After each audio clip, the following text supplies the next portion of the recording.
Well, an explosion in the heart of New York City is being called an attempted terrorist attack. It went off during the morning rush hour in an underground passageway near the city's main bus terminal close to Times Square. Authorities say the 27-year-old suspect had a homemade device strapped to his body with Velcro and zip ties. Now we're going to show you the explosion. This video just coming into us, posted on Twitter.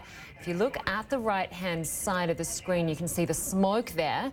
The bomber and 3 other people were injured, but it could have been much worse. No, he never took his hand. This was an attempted terrorist attack. Thank God the perpetrator did not achieve his ultimate goals. Thank God our first responders were there so quickly to address the situation to make sure people were safe. Well, CNN's Brynn Gingras is joining us now from New York. And Brynn, we saw mass evacuations at one of New York's busiest transport hubs. We've just heard that press conference a short time ago. What are you learning?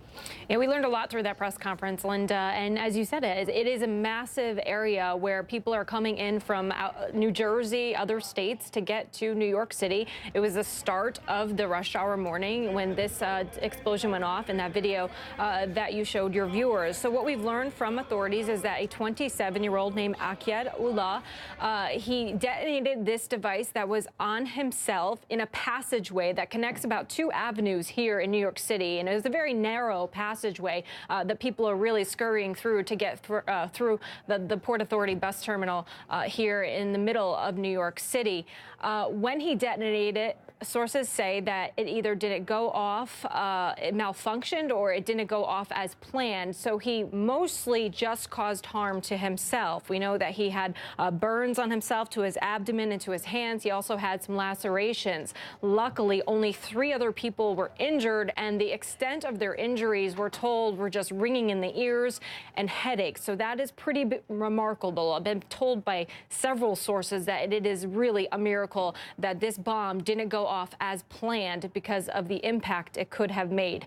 But certainly we know this was an attempted terrorist attack here in New York City, and that suspect, the 27-year-old, he is at the hospital, and we know that federal authorities at this point are questioning him, trying to learn a little bit more about his intentions. And so at this stage, Brynn, do we know if he was acting alone? Well, at this point, we know from authorities that they haven't found any other devices, at least in this area. There were also no other credible threats to New York City at this point. But we know that he did utter some sort of word, some sort of statement before before detonating this device.